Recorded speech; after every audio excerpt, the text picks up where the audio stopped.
عدالت کمرہ عدالت میں موجود رہتا تھا، لیکن جو مقدمے کی پیروی ہوتی تھی، باقاعدہ پیش ہونا، بات کرنا، ایگزامینیشن، کراس ایگزامینیشن، جرا وغیرہ ساری،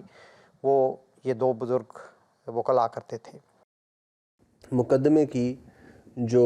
کاروائی ہوئی، سماعت ہوئی وہاں پر، وہ بھی ہمارے ناظرین کے لیے اس کی جس قدر منظر کشی آپ فرما سکیں تاکہ ناظرین کو ایک اس کا آئیڈیا ہو سکے کہ کیا حالات تھے وہاں پر، کیا واقعات کس طرح سے گزرے۔ جیسا کہ میں نے عرض کیا کہ مارشاء اللہ کی عدالت میں مقدمہ چلانے کا مقصد ہی یہ تھا کہ اپنی منمانی کی جا سکے۔ چنانچہ سارے مقدمے کے دوران اس کا منظر واضح رہا، اور باوجود اس کے کہ سارے حقائق سامنے آ رہے تھے، کس طرح گواہ اپنی گواہیاں پیش کر رہے تھے، اور محاورہ ہے کہ جھوٹ کے پاؤں نہیں ہوتے، تو بالکل وہی منظر تھا، بالکل پاؤں نہیں ہوتے تھے، اور اس کے باوجود جج صاحبان جو تھے وہ ان کی باتوں کو قبول کرتے رہے، اور ان کی ہر جو ناجائز ڈیمانڈ تھی اس کو بھی پورا کیا، اور اس کے بہت سارے منظر ہم نے دیکھے۔ ان میں عجیب واقعہ ایک روز یہ ہوا کہ ایک گواہ، ظاہر ہے کہ وہ ان کو پڑھایا ہوا تھا، سکھایا ہوا تھا، کوئی موقع کے گواہ تو تھے ہی نہیں، تو انہوں نے ایک گواہ تھا، وہ کوئی ریڈی فروش لگتا تھا اپنے ظاہری شکل و شباہت سے، تو اس نے یہ گواہی کے دوران یہ بتانا تھا کہ فلاں فلاں ملزم جو تھے وہ لاشوں کو باہر لے کے آئے، اور باہر لے کے لانے کے بعد پھر اندر لے گئے، اس قسم کا وہاں پہ وہ سارا وہ منظر بنایا ہوا تھا، کہانی گھڑی ہوئی تھی انہوں نے، جی، اور اس گھڑی ہوئی کہانی کو عدالت میں بیان کرنا تھا۔ اب وہ گواہ جو ہے وہ لاشیں باہر تو لے آیا، لیکن باہر سے اٹھا کے دوبارہ اندر لے کے جانے کا وہ بھول گیا، اور پراسیکیوٹر جو وکیل استغاثہ تھا وہ بھی اس کے ذہن میں بھی یہ بات نہیں آئی کہ یہ اس سے کہلوانا ہے، تو اس پر انہوں نے ایک وکیل رکھا ہوا تھا اپنے، فضل کریم اس کا نام تھا، صرف وہ مدد کے لیے تھا، اس پراسیکیوٹر کے ساتھ بیٹھا ہوا تھا، اس نے اس کو یاد کرایا، تو وہ آپس میں اس وقت پراسیکیوٹر اور ان کی گفتگو ایسی ہو گئی، اس نے کہا کہ یہ ابھی مکمل نہیں ہوئی گواہی، اس نے کہا ہو تو گئی ہے پوری، اس طرح سرگوشیوں کے جو کہ سارے کمرے میں سنائی دے رہی تھیں، ظاہر ہے کہ چھوٹا سا کمرہ تھا، اور اب جج بھی دیکھ رہے ہیں، وہ بھی دیکھ رہے ہیں، اور وہ ان کو یاد کرا رہا ہے کہ اس سے گواہ سے کہلوانا ہے ابھی، تو وہ کہہ رہے ہیں نہیں پوری ہو گئی بات۔ اب ہمارے وکیل شیخ مجیب الرحمان صاحب اٹھے، انہوں نے کہا یہ بالکل غلط ہو رہا ہے، یہ گواہ کو فیڈ کیا جا رہا ہے، اور یہ ایسے نہیں ہو سکتا۔ تو اس وقت جو کرنل تھا، لیفٹیننٹ کرنل منیر الرحمان، وہ صدر عدالت تھا، تو اس نے وقتی طور پر کہا کہ بس اب مزید اس پر بات نہیں ہوگی۔ لیکن اگلے روز کیا دیکھتے ہیں ہم کہ جب عدالت لگی ہے تو وکیل استغاثہ کہتا ہے جی میری ایک درخواست ہے۔ ہاں جی، کیا درخواست ہے؟ کہ کل جو گواہ پیش ہوا تھا اس نے ایک دو باتیں اس نے مزید کہنی ہیں، حالانکہ اس کی گواہی مکمل ہو چکی ہے، اور نیچرل انداز میں، اصل تو گواہی وہ ہوتی ہے جو نیچرل انداز میں دے اور سچی بات کہے، تو انہوں نے کہا جی اس کو ہم دوبارہ بلانا چاہتے ہیں، اور اس سے کچھ رہ گیا تھا حصہ، چنانچہ بڑے شرح صدر کے ساتھ، کھلے دل کے ساتھ صدر عدالت اس کو اجازت دے دیتا ہے کہ ہاں اس کو بلائیں اور اس سے پھر وہ جو حصہ رہ گیا تھا لاشوں کو اٹھا کے واپس لانے کا اندر وہ لانے کا۔ مکمل کیا گیا۔ انا للہ۔ تو یہ حالات تھے اور یہ طرف داری کا عالم تھا، اور اپنی طرف سے عدالت نے حلف اٹھایا تھا کہ جو ہم کریں گے وہ انصاف سے کریں گے اور انصاف کے سوا کچھ نہیں کریں گے۔ تو اس قسم کے بہت سارے واقعات ہوتے رہے، اور جب ہماری طرف سے کوئی بات ہوتی تھی تو ہمارے ساتھ سختی سے ہمیں کہا جاتا تھا کہ تم ایسے نہیں کر سکتے، اور جب ان کی طرف سے کچھ ہوتی تھی تو انتہائی نرم گوشے کا مظاہرہ کیا جاتا تھا، اور اس کے ساتھ ان کو فیسیلیٹیٹ کیا جاتا تھا۔ تو اس طرح سے اس ماحول میں ساری گواہیاں ہوئیں، لیکن ہمیں کوئی فکر نہیں تھا، جو مرضی کر لیں ٹھیک ہے، ان کا ہم کچھ کر بھی نہیں تھے سکتے، ان کے ہاتھ میں سب کچھ تھا، لیکن اس کے باوجود جو محاورہ ہے جھوٹ کے پاؤں نہیں ہوتے، پھر بھی وہ بات ثابت نہیں کر سکتے تھے۔ ایک دفعہ ایسا موقع آیا کہ مجیب الرحمان صاحب نے کراس ایگزامینیشن کے دوران جرا کرتے ہوئے کہا کہ گواہ کے بیان کے روح سے تو یہ قتل ہوئے ہی نہیں، یہاں تو یہ ثابت ہو رہا ہے۔ تو جج کہنے لگا کہ پھر وہ لاشوں کو کیا کریں؟ مجیب صاحب کہنے لگے لاشوں کو بھی میں سنبھال لیتا ہوں، فکر نہ کریں۔ تو اس قسم کی صورتحال پیدا ہو رہی تھی ان کے بیانوں سے کہ بعض اوقات اس قسم کی ان کے منہ سے باتیں نکل جاتی تھیں جن سے پتہ چلتا تھا یہ تو وقوع ہی نہیں ہوا۔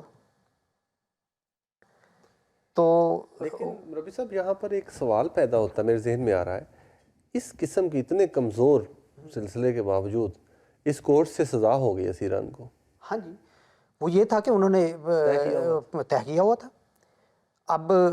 پتہ نہیں پچھلے پروگرام میں وہ ریویژن آرڈر کا ذکر کر چکا ہوں کہ نہیں، جو گورنر نے کیا تھا، جی کچھ تذکرہ ہوا لیکن آپ فرمائیے۔ وہ جب انہوں نے فوجی عدالت نے فیصلہ کر کے بھیجا ہے تو پہلے وہ گورنر کے پاس جانا تھا، جو کہ پنجاب کا مارشل ایڈمنسٹریٹر بھی تھا زون اے کا، اور اگر وہ کنفرم کرتا تو پھر اس نے سی ایم ایل اے کے پاس جانا تھا، chief marshal administrator general Zia کے پاس، اور وہ کنفرم کرتا تو پھر یہ نافذ ہونا تھا۔ اب جو زون اے کا مارشل ایڈمنسٹریٹر ہے گورنر غلام جیلانی خان جنرل تھے یہ بھی، انہوں نے اس فیصلے کو ریجیکٹ کر دیا اور اس پر 2 صفحے کا 5-6 نکات پر تفصیلی نکات پر مشتمل ایک ریویژن آرڈر بھیجا، اور اس میں یہ واضح طور پر لکھا کہ یہ جو واقعات ہیں، یہ جو گواہیاں ہیں، ان سے یہ جو میں نے پوائنٹ بنائے ہیں ان سے صاف ثابت ہو رہا ہے کہ یہ تو 302 کا کیس ہی نہیں ہے۔ جی بالکل، آپ نے پچھلے پروگرام میں اس کا تذکرہ فرمایا تھا۔ جی، اور یہ اگر بنتا ہے تو میکسیمم 304 کا بنتا ہے، اور وہ سیلف ڈیفینس ہوتا ہے، اور وہ بھی صرف اگینسٹ اونلی 1، یہ اس کے الفاظ ہیں۔ تو یہ انہوں نے واپس کر دیا، ریمانڈ کر دیا کیس۔ تو اس کے بعد پھر انہوں نے اس کا انتظار کیا ہے کہ یہ مارشل لا ختم ہو جائے، یہ درمیان میں سے جو رکاوٹ ہے یہ دور ہو جائے گی، تو ڈائریکٹ ہم جنرل ضیاء کو بھیج کے تو اس کی توثیق کروا لیں گے، اور ایسا ہی ہوا۔ جزاکم اللہ۔ ناظرین محترم، یہ جو واقعات ہم آپ کی خدمت میں پیش کر رہے ہیں، ان کے بارے میں جماعت احمدیہ کے چوتھے امام حضرت خلیفۃ المسیح الرابع رحمہ اللہ تعالیٰ نے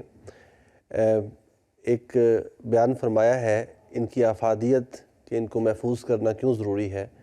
گزشتہ دنوں خاکسار کی نظر سے وہ گزری، میں آپ کی خدمت میں بھی، ناظرین کی خدمت میں ایم ٹی اے کے توسط سے حضور کے بابرکت الفاظ جو ہیں وہ پروگرام کے آخری حصے میں پیش کرنا چاہتا ہوں،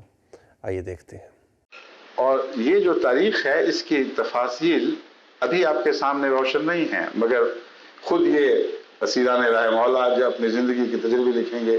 جیسے کہ الیاس منیر نے لکھے ہیں، اور جس طرح بعد میں ان واقعات پر روشنی پڑے گی جو پس منظر میں ہوتے رہے ہیں، کس طرح فیصلے ہوئے، آرڈر جاری ہوئے، کس طرح عین وقت کے اوپر غیر معمولی حالات میں وہ احکام بدلنے کے احکام جاری ہو چکے تھے. اور یہ سارے واقعات جن کی کچھ تفصیل میرے علم میں ہے مگر اس وقت بتانے کا وقت نہیں، یہ انشاءاللہ تعالی جماعت کے سامنے آئیں گے اور یہ روشن تاریخ روشن تر ہو کر آپ کے سامنے ہمیشہ ابھرتی رہے گی.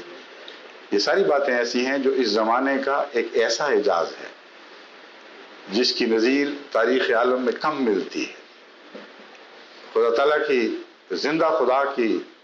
صداقت کے وجود کے ثبوت ہیں یہ واقعات،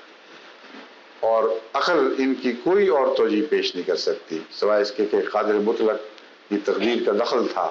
جو غالب تقدیر ہے. جی معزز ناظرین، ابھی آپ حضرت خلیفۃ المسیح الرابع رحمہ اللہ تعالیٰ کے وہ بابرکت الفاظ دیکھ اور سن رہے تھے کہ جو حضور نے ان واقعات کی طرف جو آپ کی خدمت میں اس پروگرام میں پیش کیے جا رہے ہیں کی طرف اشارہ کرتے ہوئے بیان فرمائے، اور انہی کی اتباع اور پیروی میں خدا تعالیٰ کے فضل سے یہ پروگرام آپ کی خدمت میں پیش کیا گیا. لیکن یہاں میں چاہتا ہوں کہ پروگرام کے بالکل آخر میں ہمارے پاس تھوڑا سا وقت ہے، تو آپ سے جو ملاقات کرنے جماعت کی بزرگ ہستیاں تواتر کے ساتھ اس عرصے میں آتی رہیں، ان کا کچھ ذکر خیر ہو جائے. اللہ تعالیٰ کے فضل سے جماعت کے بزرگان، جماعت کے عہدیداران جب بھی موقع ملتا تھا، جس کو بھی موقع ملتا تھا وہ اڑتا ہوا وہاں پہنچتا تھا اور ہمارے ساتھ ہمیں ملاقات کا شرف بخشتا تھا. ان میں چھوٹے عہدیداران بھی تھے، بڑے عہدیداران بھی تھے، کچھ کے بعض مجبوریوں کی وجہ سے کچھ آ نہیں سکتے تھے، ان کی طرف سے پیغام آتے تھے. تو پاکستان روا سے بھی، باہر سے بھی تشریف لاتی تھیں یہ ہستیاں. مجھے یاد ہے کہ شروع میں محترم محمود بنگالی صاحب جو صدر خدام الانبیاء تھے وہ تشریف لائے اور مجھے کہنے لگے اپنے مخصوص انداز میں کہ الیاس، تم سمجھتی ہوگے تکلیف میں ہو، لیکن تم ضرور تکلیف میں ہو، لیکن سارا پاکستان بڑے سکون میں ہو گیا ہے. تو یہ ان کی مجھے یاد ہے بات. پھر لندن سے محترم عطاء المجیب صاحب راشد بھی تشریف لے گئے، ہادی علی چودھری صاحب تشریف لے گئے، نصیر قمر صاحب تشریف لے گئے، پرائیویٹ سیکرٹری تھے اس وقت.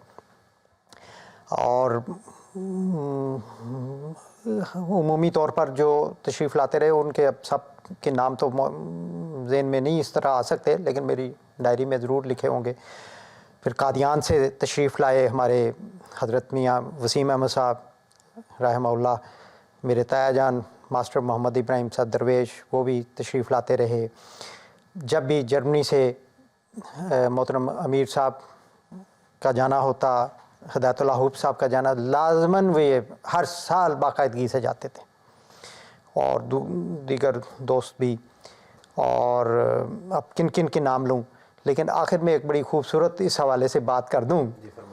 کہ ہمارے استاد تھے مولانا محمد احمد صاحب جلیل، اللہ تعالیٰ ان کے درجات بلند فرمائے. جب رہا ہو کے میں آیا تو مجھے کہنے لگے اپنے مخصوص مزاحیہ انداز میں، میں تو تمہاری ملاقات کے لیے جانے کے لیے اپنی اچکن کو استری وغیرہ کر رہا تھا، تم آئے گئے. تو یہ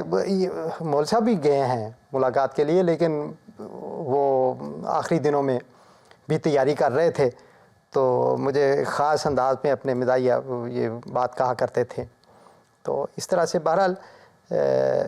ایک اس ضمن میں دوست کا ضرور ذکر کرنا چاہوں گا جو ماڈل ٹاؤن مسجد نور میں شہید ہو گئے 28 مئی والے واقعے میں، محترم پروفیسر عبد الودود صاحب. انہوں نے اور پھر لاہور کے ایک میاں خالد مسعود صاحب SSP تھے. یوں تو بہت سارے ہیں، دوست جنہوں نے مختلف انداز سے بڑے ملاقاتیں کی ہیں اور ملاقاتیں کروائی ہیں. مجید قریشی صاحب ڈپٹی سپرنٹینڈنٹ تھے. تو پروفیسر ودود صاحب چونکہ ایک ایسی جگہ پہ تھے کہ سپرنٹینڈنٹ جیل جو ہوتا تھا وہ جو بھی ہوتا تھا وہ ان کا ممنون ہوا کرتا تھا. تو اس ناطے سے وہ تشریف لاتے تھے اور دیر تک ان کی مرضی ہوتی تھی جب تک وہ بیٹھے رہیں. تو وہ بڑی باقاعدگی کے ساتھ مہینے میں ایک دفعہ 2 مہینے میں مہینے 2 مہینے کے بعد وہ لازماً تشریف لاتے اور دیر تک بیٹھے رہا کرتے تھے. ان کے ساتھ ایک نوجوان بھی جو غیر احمدی تھا ان کا کولیگ وہ بھی آیا کرتا تھا. تو ان کی اس محبت کو اور ان کی اس فدائیت کو اور ان کے اس جذبے کو میں کبھی بھلا نہیں سکتا. جزاکم اللہ تعالیٰ احسن الجزا. مولانا میں آج کے پروگرام کا وقت ختم ہوتا ہے اور آپ کا بہت شکریہ ادا کرتا ہوں. انشاءاللہ تعالیٰ اگلے پروگرام میں ناظرین آپ کی خدمت میں دوبارہ حاضر ہوں گے. تب تک کے لیے اجازت دیجیے. السلام علیکم ورحمۃ اللہ وبرکاتہ. جہاں تک نہ پہنچی ہو آواز وہاں جا کے قرآن سن